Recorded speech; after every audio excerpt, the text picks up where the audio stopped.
asking us to do. And I think that we are entitled for a week to focus on Palestine without forgetting, and especially not forgetting the links between the problems. But for some reason, I'm more optimistic for the question of Palestine than for many other problems in the world. I don't think we have to wait for the solution of other problems. I think Palestine has a very good chance to move forward, because the just side of the story begins to be exposed. And after years of deception and lies, the truth is coming out. With it, I think justice is about to be handed over. So I hope I'm right there.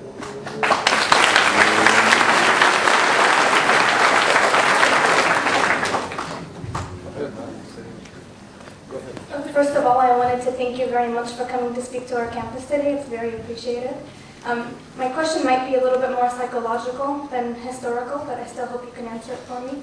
Back in the earlier part of the century and post-World War II, I would understand the desire to yearn for a homeland. But if you look today, the Jewish community is fully integrated throughout the international community. They hold very significant roles. They are very recognized, respected people. And what I don't understand is if you look at, for example, the younger community on our campus, or many Zionist people throughout the world, this idea of having a homeland is so strong and so significant that they're willing to overlook violations of human rights. They're willing to overlook all these things when the international world is telling them what they're doing is wrong. I just don't understand, what is it about Israel that's so worth defending, tooth and nail? Right. You mean the Jewish communities around the world? Their attitude towards Israel, or the Jews in Israel? The ones in Israel. I don't want to generalize everybody. The ones in Israel, yes. Yeah. Oh, it's a very long. It deserves a very long answer, but I'll give you a very short one, and not an easy one. Not an easy one to answer. It's and I'm a product, obviously a flawed product of this indoctrination. I don't think I keep thinking about my headmaster in school that. What does he do is, when he looks in the mirror, says, "How did I fail in this?" But truly, when I do recall my school days, those days I was in school because I didn't like school very much, is that there is a very indoctrinating experience you're going through as an Israeli. So when you ask these questions, you ask people who are already programmed in a certain way and indoctrinated. It seems from your question that you sort of can confront the people and say, you are totally objective now, and here are the facts, so how can you make one decision and not the other? By the time they mature, they become mature persons, they've already been indoctrinated and programmed through the school system, the media. One of the important formative events in my life was the initiation ceremony in the army. You wake up at 5 o'clock, you climb an unclimbable mountain where Jews in the Roman time apparently jumped to the death without parachutes because they didn't want to surrender to the Romans. And you are being told that there's this mixed Masada, I'm talking about Masada, there's a mixed message that these are your ancestors, these Jews. Although there were many other Jews who chose other ways to survive rather than jump to the death. And yet you are being told you are not like them, because you will not jump. You'll do something else. Now that's by the age of 18, right? By the age of 18. So you go through a process of socialization, of initiation, that doesn't bring to the fore the questions that you are asking. So the more important thing is to ask how people like myself and others liberated themselves from this program. Why people are programmed, I know. I know how much money and resources are invested in programming us in a certain way. I'm interested in the question, how do you deprogram yourself? And can anyone learn something from my own experience? And why do we have these brave young Israelis today that even before the age of 18 are not programmed in such a way? I mean, they're definitely the ray of hope for the future.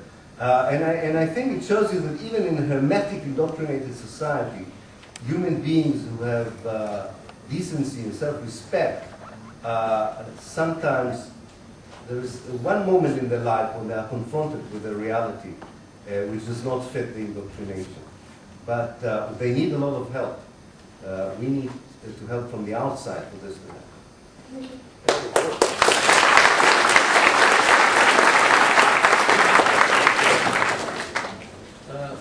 If possible, I would just like to dig a little bit into the issue of the one-state solution versus the two-state solution. I detected just in your closing comments, I think I detected you are in the direction of a one-state solution. I thought that was quite explicit. Well, I wasn't so but perhaps because you didn't have enough time to elaborate. I mean, let's face it, both approaches have their merits. For example, last week we had Dr. Finkelstein here, and he is of the school that, let's be realistic, the two-state is the one where there's a consensus, blah, blah, blah, and so forth and so on. On the other hand, there is an equally valid viewpoint that it's not realistic because not much is left to establish a second, an independent state and so forth and so on. The other thing I would like to add, I'm a Palestinian, I was born in Jaffa. I don't unfortunately share your optimism at all. In fact, when you say that certain things that happened in 48 are inconceivable right now, I would say just the opposite. What's happening in Gaza right now? Who would have thought for 11 months that you can keep 1.5 million people imprisoned in the world's biggest prison and nobody gives a damn about them? They're literally dying of hunger, lack of medicine, and so forth. This is one aspect. The second aspect is even the Palestinians who stayed in Israel in 1948, the so-called Israeli Arabs, right now are in danger of being so-called transferred and expelled. Just recently, U.S. Congress passed a resolution of that Israel is a Jewish state. Worse than that, to have a so-called Palestinian leader who goes along with that, basically is condemning 1.5 million Palestinians to be expelled. Now, how can you have optimism with that, and knowing what you just said, that you know the Zionist vision is from the river to the sea, and the pressures that are there, I think ultimately people will be expelled because there is no choice. So the ethnic cleansing is going on and continuing. And like I said, I really don't share your optimism. And if you can elaborate on that. Let me start with the one-state and two-state solution. I don't think they're both valid, and I disagree with you. I don't think the two-state solution has any merit. I disagree with this. I think the two-state solution is an assured way of turning things that you mentioned in your last points into an assured reality. Ethnic cleansing would be complete within the two-state solution. That's an assured formula for the destruction of the Palestinian people. So we should not anymore say, I don't like this idea that we should say that both solutions have their merits. I disagree. I do agree that we should not separate and divide our forces because we have this genuine debate, but that's something else. In this debate, I have a very clear position. I had it for many, many years. There is no two-state solution. The only two-state solution which exists is the one that Israel proposes. And this has nothing to do with two states. It's one state and a Bantustan and a prison next to it. And it's another way of completing the ethnic cleansing. So I think it's high time we will all support loudly and clearly the one-state solution and not bring about these realpolitik, pragmatic consideration that you mentioned, or someone else has mentioned, or you mentioned someone else who's mentioned them. I think this is really nonsense. This is sheer nonsense. If we accept the realpolitik, so let's just now surrender to the Israelis and say, whatever you say, we'll have a state in Eastern Jerusalem, and that's it. If we accept the balance of power, then that's the Israelis tell us exactly what we need, and that's it.